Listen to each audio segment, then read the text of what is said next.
I'm Maria, 32 female. I live in a city 1,000 miles away from the place I once called home, in a quiet apartment that I bought with my own money. I work as a financial analyst, a job that suits my meticulous nature and my need for order and predictability. My life now is a fortress I built brick by brick after my old one was demolished. The story I'm about to tell you is about the day the demolition crew showed up at my door, begging me to help them rebuild a house they never should have destroyed. Before this story unfolds, I'd love to connect with you. Please let me know in the comments where you're watching from and what time it is in your corner of the world. It's amazing to see how far these stories can travel. Growing up, my family was a picture of suburban success. My father, Richard, was a respected civil engineer, a man who believed in structure, discipline, and tangible results. My mother, Alina, was a school principal, a woman who valued reputation and academic achievement above all else. They were a formidable pair, and their expectations for their children were sky-high. And then there were us. Ethan, my brother, just a year younger than me, and myself. From the outside, we were the perfect family, two bright kids with successful parents, living in a beautiful home with a manicured lawn. But inside, the reality was very different. The family portrait was a carefully constructed lie, and I was the part of the picture that was always slightly out of focus. Ethan was the golden child. He was charming, athletic, and had a smile that could disarm anyone. He coasted through school on his charisma, talking his way into good grades and out of trouble. Our parents adored him. His successes, no matter how small, were celebrated with lavish praise and expensive gifts. His failures were either ignored or blamed on external factors. When he scraped by in a math class, it was because he had a natural gift for people, not numbers. When he got a speeding ticket, it was the fault of a police officer with an unfair quota. Ethan could do no wrong, and in his reflection, our parents saw their own success. I, on the other hand, was the quiet, diligent one. I was the one who actually did the work. I got straight A's, won academic awards, and followed every rule to the letter. But my achievements were never met with the same enthusiasm. They were simply expected.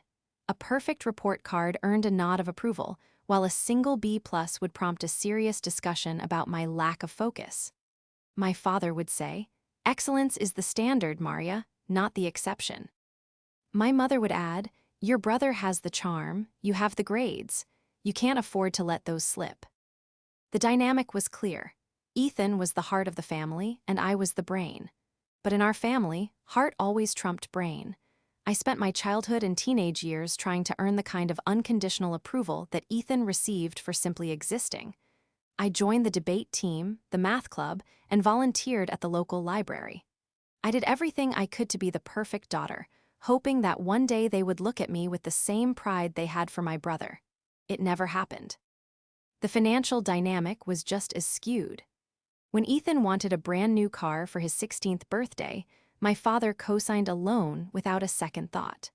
When I asked for help with a down payment on a modest used car so I could drive to my part-time job, I was given a lecture on fiscal responsibility and told to save up myself. When Ethan decided he wanted to be a real estate agent after dropping out of college in his second year, my parents paid for his licensing courses, his expensive suits, and a brand new luxury sedan so he could project success. They saw it as an investment in his bright future.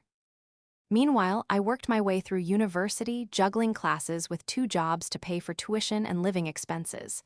I had taken out student loans, determined to be independent. When I graduated with honors in finance, my parents attended the ceremony, but the celebration felt muted. That same week, Ethan closed his first small deal, and they threw him a massive party, praising his natural business acumen. The disparity was staggering. I was building a life based on hard work and merit, while Ethan was building his on a foundation of our parents' money and blind faith. My best friend, Jessica, saw it all. We had been friends since middle school, and she was the only one who understood the suffocating pressure of my family. "It's like they're living in a different reality," she would tell me over coffee. "They see what they want to see. Ethan is their prince, and you're the dutiful and therefore invisible servant." She was right. I was the reliable one, the responsible one, and in their eyes, that meant I didn't need their help or their attention. My competence was my curse. I remember one particularly painful incident from my early 20s. I had J. Us started my first job at a small accounting firm. It was a demanding entry-level position with long hours and low pay. I was saving every penny I could, hoping to move out of my tiny, rundown apartment. Ethan, at the same time, was living rent-free in a condo my parents had bought for him, driving a car they paid for, and using a credit card linked to my father's account for his daily expenses. One evening, my car broke down on the highway. I called my dad, hoping he could help. He sighed heavily into the phone. "Maria, you need to be more prepared for these things. That's what an emergency fund is for, call a tow truck." The line went dead. I sat in my cold car, tears streaming down my face, feeling utterly alone. An hour later, I saw a post on social media from Ethan. It was a picture of him and my parents at a five-star restaurant, celebrating his record-breaking month in real estate. The caption read, "Best family in the world. Thanks for always believing in me." It felt like a punch to the gut. That was the perfect family portrait they wanted to show the world, and I wasn't even in the frame. The breaking point, the event that shattered the fragile facade of our family and sent me into exile, happened when I was 27. By then, I had clawed my way up to a junior analyst position at a reputable investment firm.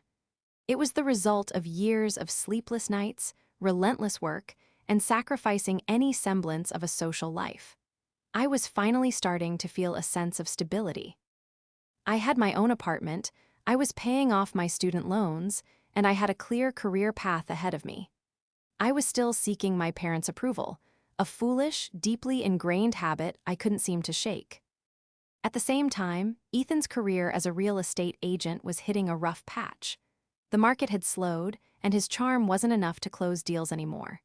His lavish lifestyle, funded entirely by our parents, continued unabated. He was driving a new sports car, going on expensive vacations, and constantly showing off designer clothes and watches. I knew he wasn't making enough to support these habits, but I assumed, as always, that my parents were happily footing the bill. One afternoon, I received a panicked call from my mother. Her voice was trembling. "Maria, you need to come home. Now, it's about your father." I dropped everything and drove the 2 hours to my parents' house, my heart pounding with dread. When I walked in, I found my mother weeping on the sofa and my father staring grimly out the window, his face pale and etched with worry. Ethan was nowhere to be seen. "What happened?" I asked, rushing to my mother's side. My father turned to me, his expression colder than I had ever seen it. "Your mother and I have just come from the bank," he said, his voice dangerously low. "Our life savings, Maria. The retirement fund I spent 40 years building. It's gone."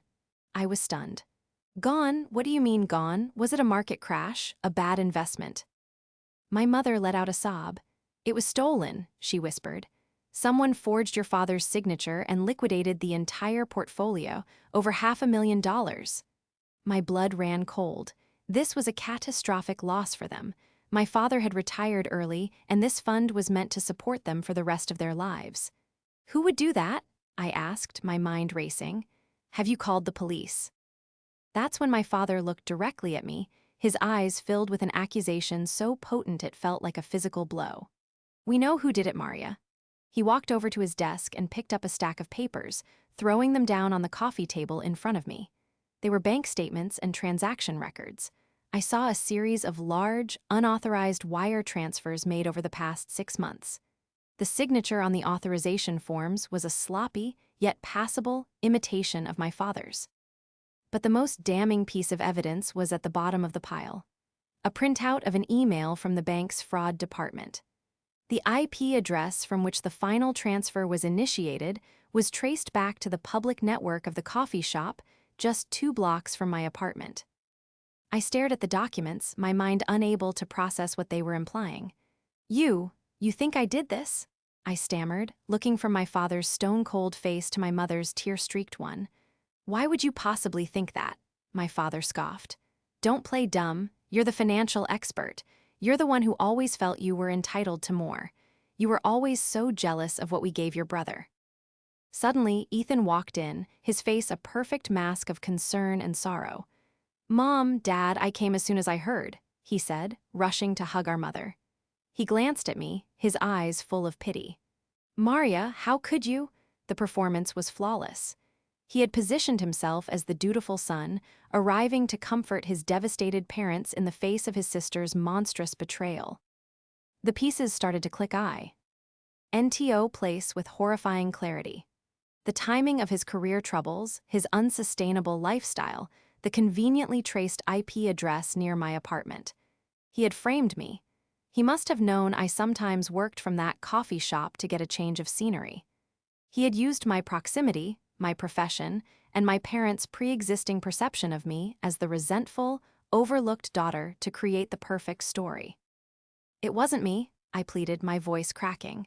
"It was him. Look at his spending. There's no way he can afford his lifestyle. He's the one who's desperate for money, not me." I turned to my mother, hoping to find a glimmer of support. "Mom, you know me, I would never do this." She wouldn't meet my eyes. She just shook her head, burying her face in Ethan's shoulder. "I don't know you anymore," she whispered. My father stepped forward, his finger pointing at my chest. "Your brother has been nothing but a devoted son. He told us how you've been asking him questions about our finances, how you've been bitter about his success. He warned us you were becoming unstable." Ethan had not only framed me, he had preemptively poisoned the well, laying the groundwork for this lie for weeks, maybe even months. It was a masterful, sociopathic act of betrayal. He had stolen our parents' future and handed me the blame on a silver platter, knowing full well that they would believe him over me. Their bias, which had been a source of quiet pain for my entire life, was now being used as the weapon for my destruction. "Get out of my house," my father snarled. "You are no longer my daughter. We are done with you. If we ever see you again, we will call the police." The words hit me with the force of a physical assault. I was being disowned, cast out based on a lie fabricated by my own brother. I looked at Ethan, who stood there, holding our mother with a look of feigned sadness. But for a split second, I saw a flicker of triumph in his eyes. He had won. He had secured his financial lifeline and eliminated his lifelong competition in one fell swoop. I walked out of that house in a daze, the door slamming shut behind me, severing the last thread of connection to the people who were supposed to love me unconditionally. My life, as I knew it, was over. And my brother was the one who had burned it to the ground. The 5 years that followed my exile were the hardest and, paradoxically, the most liberating of my life. The first year was a blur of grief, rage, and a crushing sense of injustice. I was not just disowned, I was erased.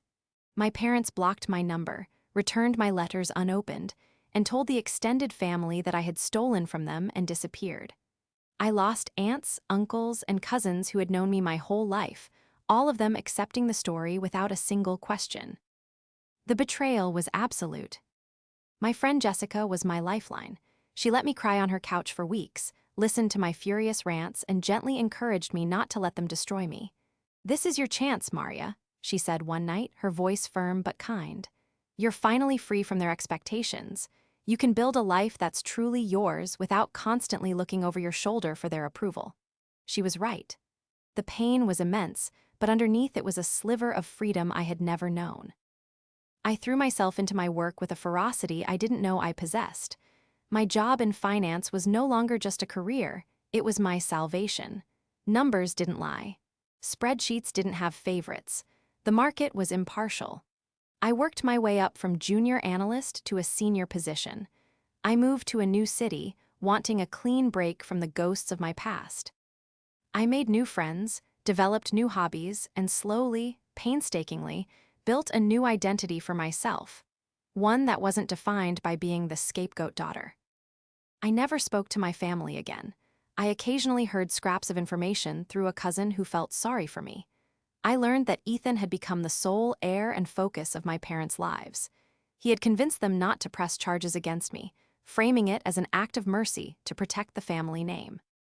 In reality, he was protecting himself from any real investigation. With me gone, my parents poured what little money they had left into propping up his failing real estate career. They sold their large family home and downsized to a small condo, all while Ethan continued to live a life of luxury. The injustice of it all still stung, but I learned to compartmentalize it. My past was a locked room in my mind, and I refused to open the door. Then, one Tuesday afternoon, the locked door was blown off its hinges. My phone rang with a number I didn't recognize. I almost ignored it, but something made me answer. "Hello," I said, my voice cautious. "Maria," the voice was hesitant, shaky, and sickeningly familiar. It was Ethan. I froze, my hand tightening around my phone. 5 years of silence, and now this. A torrent of emotions, anger, bitterness washed over me. "What do you want, Ethan?" I asked, my tone as cold and sharp as I could make it. I need your help," he stammered. The sound of his desperation was jarring. This was not the confident, charming Ethan I remembered. This was someone cornered and afraid. "It's Mom and Dad. They're in trouble." I let out a short, harsh laugh. "Trouble? What kind of trouble? Did you finally manage to bleed them completely dry?" The venom in my voice was unmistakable, and for a moment he was silent. "It's serious, Maria," he finally said, his voice dropping to a near whisper. "Dad had to have emergency heart surgery a few months ago. The insurance didn't cover all of it. Mom's health isn't great either. She needs a lot of medication. They've burned through everything they had left. They're going to lose their condo." I felt a strange, detached sense of vindication. It was the inevitable outcome of their choices, the final bill for their years of foolish indulgence in him. But there was no joy in it. "And why are you calling me?" I asked flatly. "You're the golden son, the successful entrepreneur. Why can't you help them?" He hesitated, and in that pause I heard the entire story. "I can't," he admitted, his voice cracking. "The market collapsed. I lost everything. I have debts, Maria, huge debts. I'm worse off than they are." So the house of cards had finally fallen. The perfect son was a fraud, and the successful career was a sham built on our parents' life savings. The very money he had stolen and framed me for was gone. The irony was so thick I could barely breathe. "Let me get this straight," I said, my voice dangerously calm. 5 years ago, you stole our parents' retirement fund, framed me for the crime, and had me disowned. You watched them sell their home to keep funding your fantasy life. And now, after you've ruined them, after you've ruined me, you have the audacity to call me for a bailout. Is that the situation?" "I know I made mistakes," he mumbled, the understatement of the century. "I was stupid. I was in over my head, but they're our parents. They're going to be homeless. You're the only one who can help. I know you've done well for yourself. Please, Maria. If not for me, do it for them." The nerve of him, using our parents as human shields for his own failures. The same parents who had cast me aside without a second thought. For 5 years, they hadn't cared if I was alive or dead. They had chosen their favorite, and they had lost. Now, the loser was calling the outcast to clean up the mess. I was silent for a long time, letting him squirm on the other end of the line. My mind was a whirlwind. Part of me wanted to hang up, block his number, and let them all face the consequences they so richly deserved. But another part of me, a colder, more calculating part, saw an opportunity. This wasn't just a plea for help. It was a confession. It was leverage.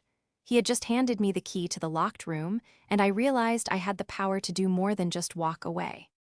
I could finally set the record straight. "I'll think about it," I said, my voice devoid of any emotion. "I will call you back with my decision." Before he could reply, I ended the call. I sat at my desk, staring at the city's skyline, the calm, orderly life I had built for myself feeling suddenly like the perfect staging ground for a war I never wanted to fight, but now had a chance to win. The phone call I never expected had changed everything. It wasn't about saving them. It was about saving myself and my truth. After hanging up on Ethan, I sat in stunned silence for a full 10 minutes.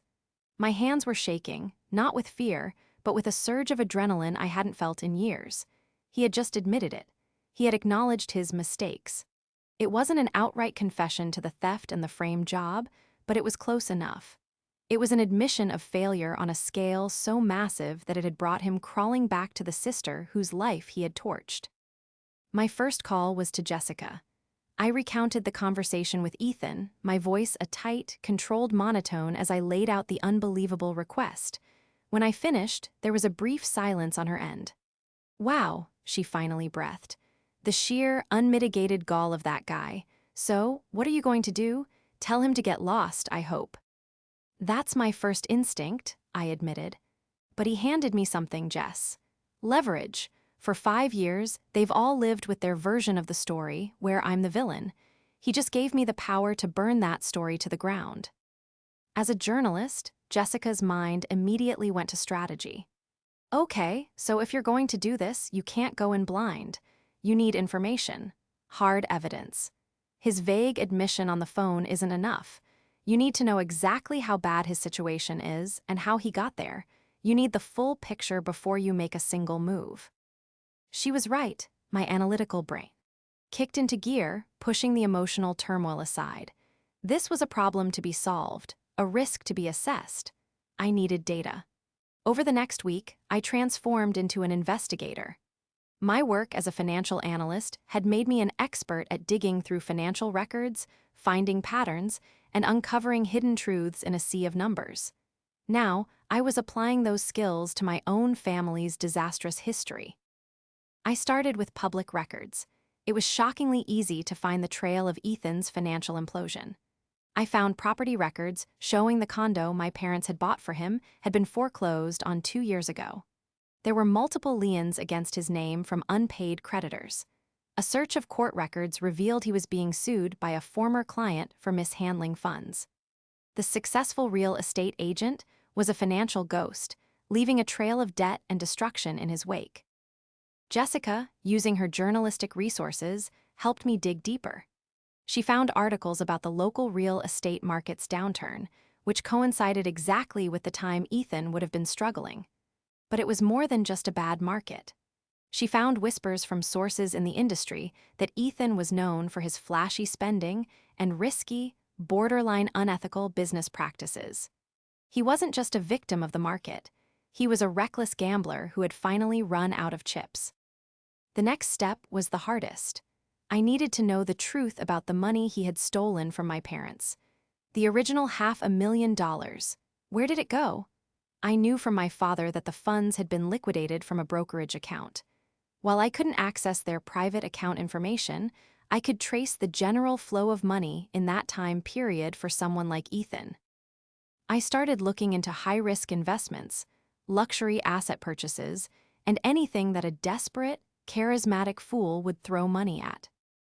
I hired a private investigator, a discreet professional recommended by one of Jessica's legal contacts. I gave him a simple task: create a complete financial profile of Ethan for the last 5 years. I wanted to know every major purchase, every debt, every single detail. It was expensive, but I considered it an investment in my own vindication. The report came back a week later, and it was more damning than I could have imagined. The PI had unearthed a treasure trove of information. Ethan hadn't just spent the money on cars and clothes. He had funneled a significant portion of it into a series of disastrous angel investments in fly-by-night tech startups, all of which had failed. He had lost over $100,000 in a single weekend on a speculative cryptocurrency scheme. He had paid off massive gambling debts. He had essentially set $500,000 on fire in less than 2 years. The PI had also found something else, something crucial.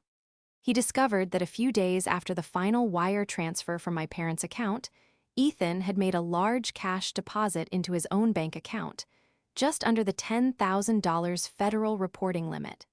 It was clumsy, amateurish money laundering. But the most explosive piece of evidence was a copy of a signed affidavit from one of Ethan's former business partners. In it, the partner stated that Ethan had bragged to him about how he had secured his inheritance early and had been clever enough to pin it on his uptight sister.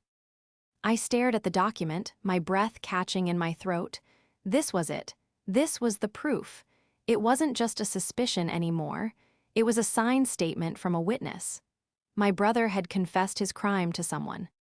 Armed with this mountain of evidence, the public records of his financial ruin, the witness statement, the timeline of his reckless spending, I finally understood the full scope of his deceit. He hadn't just made a mistake. He had systematically dismantled our family's financial security and my personal reputation for his own selfish gain. He hadn't just betrayed me, he had betrayed the very parents who had enabled him his entire life. He had repaid their blind love with utter ruin.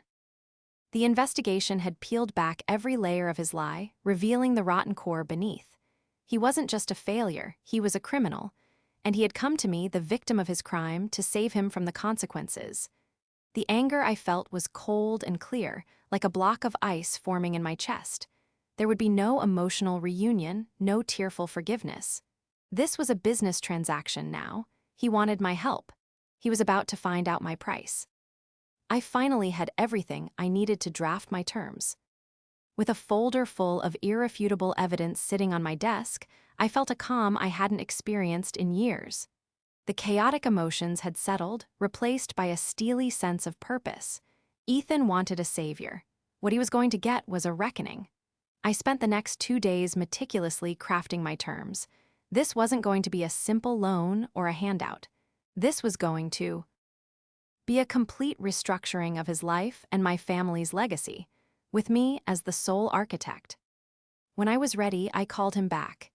"Ethan," I said, my voice crisp and professional, "I've considered your request. I'm willing to help, but not in the way you think. My assistance comes with conditions, non-negotiable conditions. I want a meeting with you and our parents, in person, at their condo, tomorrow at noon." He sounded relieved and a little surprised. "A meeting? Okay, sure, anything. Thank you, Maria. You have no idea what this means." "Save it," I cut him off. "Just be there, all of you, and be prepared to listen." I hung up before he could say another word. The next day, I took a morning flight and arrived at my parents' condo complex an hour early. I hadn't seen them in 5 years, and I needed to ground myself. The building was in a less desirable part of town, a significant step down from the sprawling house I had grown up in. The life they had built was gone, replaced by this sad, beige box. I felt a pang of something, not quite pity, but a deep sense of waste. At precisely noon, I knocked on the door. Ethan opened it. He looked older, tired, and defeated. The charming, confident veneer was gone, replaced by the weary look of a man who had been running for a long time. Behind him, in the small, dimly lit living room, sat my parents. My father, Richard, looked frail. The stern, imposing man I remembered was stooped, his face etched with deep lines of stress. My mother, Eleanor, was pale and thin, her eyes darting around nervously. The sight of them, so diminished and broken, solidified my resolve. They had made their choices, and now it was time to face the consequences. I walked in and sat in the armchair opposite them, placing my briefcase on the floor beside me. I didn't offer any greetings or pleasantries. I was not here as their daughter. I was here as their last and only option. "Thank you for coming, Maria," my mother began, her voice trembling. We didn't know who else to turn to." "I'm not here for a reunion," I said, my voice steady and unwavering. I looked directly at Ethan. "I'm here because you asked for my help. I am willing to provide financial assistance to ensure Mom and Dad do not lose their home and have their medical needs met. But it comes at a price." I opened my briefcase and pulled out a thick document, placing it on the coffee table. "This is a contract. A legally binding agreement that all 3 of you will sign in the presence of a notary who will be arriving in 1 hour." Ethan reached for the document, but I placed my hand on it. "First, we're going to establish the truth. For 5 years, I have been labeled a thief and a traitor. That ends today." I turned my gaze to my parents. "The reason you are in this position is not because of a bad market or bad luck. It is because your son, Ethan, stole your life savings. He then fabricated evidence to frame me for his crime, and you chose to believe him without a single question." My father started to protest. "Now, Maria, your brother explained." "I'm not interested in his explanations," I interrupted, my voice sharp. I pulled out a second folder, the one from the private investigator. I took out the documents one by one and laid them on the table like playing cards in a high-stakes game. Here are the foreclosure records for Ethan's condo. Here are the lawsuits from his creditors. Here are the bank statements showing his reckless spending, his gambling debts, his failed investments. Their faces grew paler with each document I presented. Ethan stared at the papers, his jaw slack. Finally, I placed the last, most damning piece of evidence on top of the pile, the signed affidavit from his former business partner. "And this," I said, my voice dropping, "is a sworn statement from a man who says Ethan bragged to him about stealing your money and framing me for it." I let the words hang in the air, the silence in the room thick with the weight of 5 years of lies. My mother let out a small, choked gasp.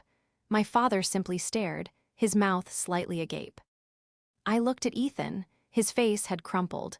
There was no escape, no charming his way out of this. He was cornered by a mountain of facts. "Is there anything in this pile that isn't true, Ethan?" I asked calmly. He couldn't meet my eyes. He just shook his head, a single tear rolling down his cheek. "No," he whispered, "it's all true." My mother began to sob, a gut-wrenching sound of despair.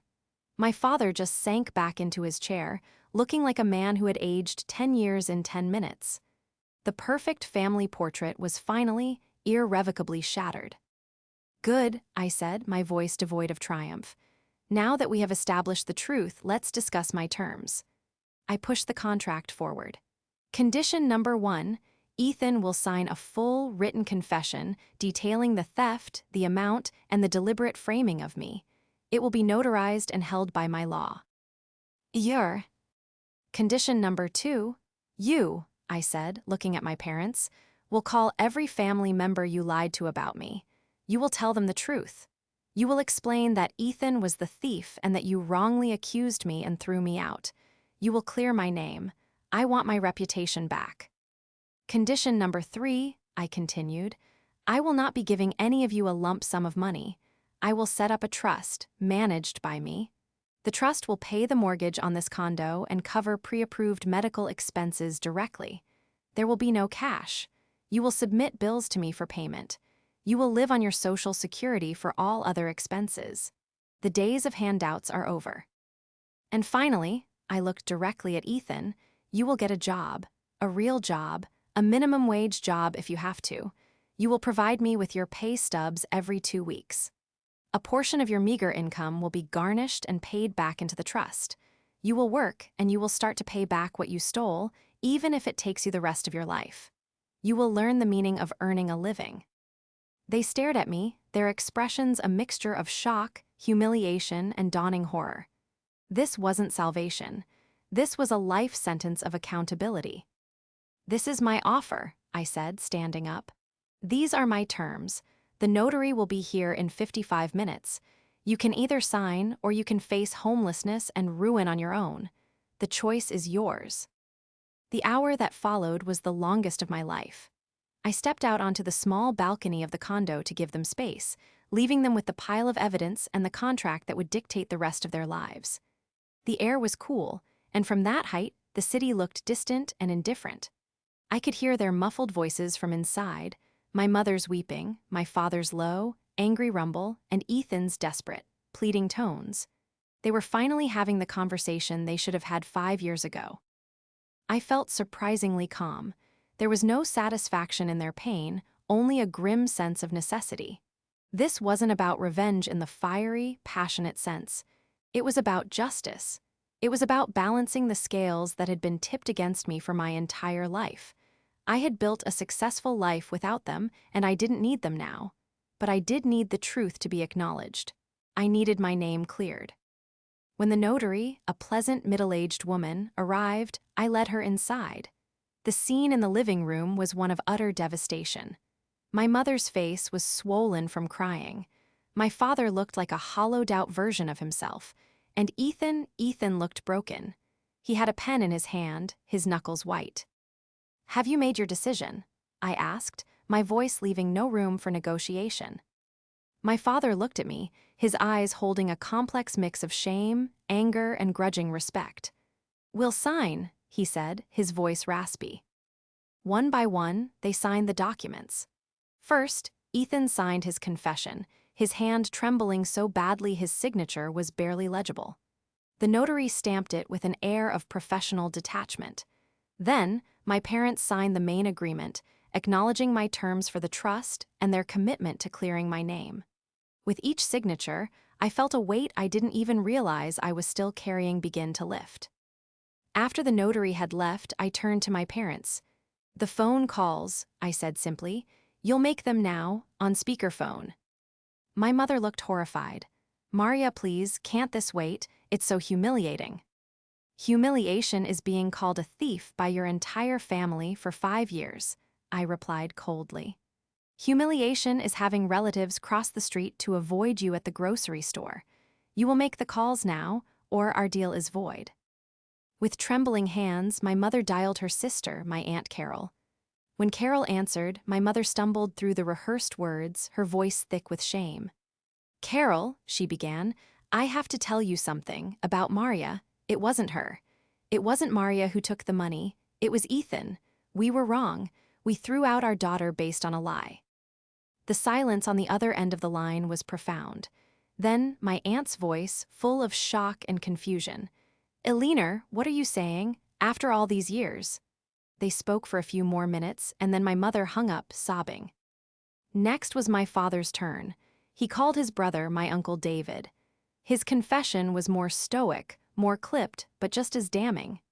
He admitted his failure as a father, his blind spot for his son, and his catastrophic mistake in judgment.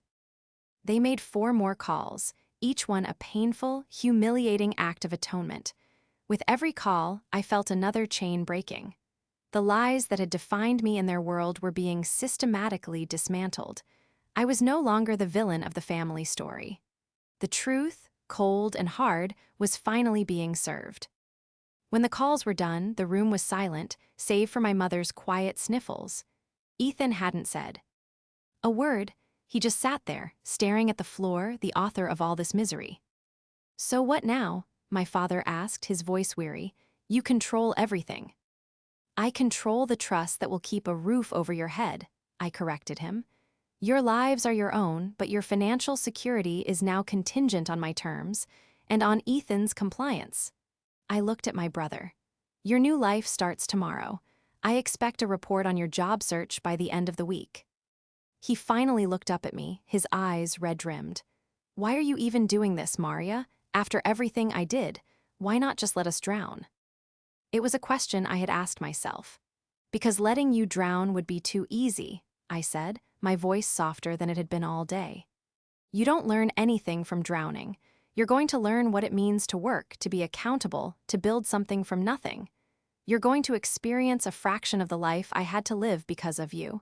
That's my final condition. You get to live with the consequences." I stood up and picked up my briefcase. My work here was done. "I will be in touch regarding the trust," I said formally. "Do not contact me for any other reason." I walked to the door, and for the first time my mother spoke directly to me, her voice a desperate plea. "Maria, can we ever fix this?" I paused at the door, but I didn't turn around. I thought about the years of neglect, the blatant favoritism, the ultimate betrayal. I thought about the life I had built on my own, the peace I had found in my solitude. "Some things, once they're broken," I said, looking straight ahead, "can't be fixed. They can only be acknowledged." And with that, I walked out, leaving the wreckage of their perfect family portrait behind me. I didn't look back. Leaving my parents' condo felt like stepping out of a time capsule. I had walked in carrying the baggage of my entire past, and I walked out feeling lighter than I had in years. The confrontation hadn't been about seeking their love or forgiveness. It had been about reclaiming my own narrative, and I had succeeded.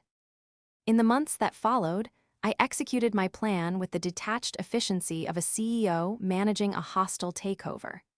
The trust was established, and I made the first mortgage payment on my parents' condo, ensuring they wouldn't be evicted. I received the first medical bills and paid them directly to the providers. My communication with them was entirely through email, and it was as impersonal as a bank transaction.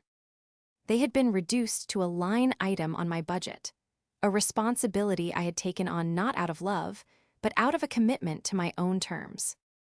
My family's reaction was swift and varied. My Aunt Carol called me, apologizing profusely for believing the lies. My Uncle David sent a long, heartfelt email. A few cousins reached out, expressing their shock and support. I accepted their apologies graciously but kept a polite distance. I had learned to be self-sufficient, and while their validation was nice, I no longer needed it to feel whole. The most significant change, however, was in Ethan. True to my word, I demanded updates on his job search. His first few emails were full of excuses. The job market was tough, no one was hiring, his skills weren't a good fit. I replied with links to minimum wage job openings at fast food chains, grocery stores, and warehouses. My offer is conditional on your employment, I reminded him. No job, no trust. 2 weeks later, I received his first pay stub. He had gotten a job stocking shelves at a large retail store during the night shift. The pay was a fraction of what he used to spend on a single dinner. The attached email was short and devoid of any of his old charm. "Here it is," he wrote. I set up the garnishment, a small but symbolic amount that was automatically deducted and deposited into the trust account.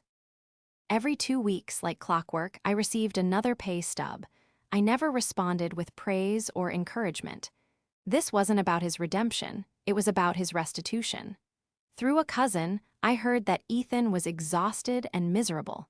He had sold his fancy car and was taking the bus to work. He had moved into a cheap room for rent. He was, for the first time in his life, living with the direct consequences of his own choices. About a year after the confrontation, I received an unexpected email from my father. It was not a request for money or an update on their health. It was a simple, 2-sentence message. "I am sorry, Maria, I failed you as a father." It was the apology I had craved for my entire childhood. Reading it, I didn't feel a surge of warmth or a desire to reconnect. Instead, I felt a quiet sense of closure. It was an acknowledgement of the truth, and that was enough. I replied with a single sentence, "Thank you for acknowledging that." My life continued on its upward trajectory. I was promoted to a vice president position at my firm. I bought a small house with a garden. I reconnected with my passion for hiking and spent my weekends exploring mountains, breathing in the fresh, clean air. Jessica remained my closest confidant, and we often marveled at the turn of events. "You didn't just get revenge," she told me once. "You forced them all into a new reality, one based on truth." I never saw them in person again. My relationship with my family now exists only on paper, in a trust document, in notarized confessions, and in bi-weekly pay stubs. The bridge to my past is burned, but on this side of the river, I have built a new world for myself. A world built on my own merit, my own strength, and my own terms. Ethan still stocks shelves. My parents are still living in their small condo, their lives a quiet, modest affair. They are all living with the choices they made. And me, I am living, truly living for the first time. I am free. My name is my own again, my future is unwritten, and the past, once a heavy anchor, is now just a story I can choose to tell. A story of how I was framed by my own blood and how I finally wrote a new ending.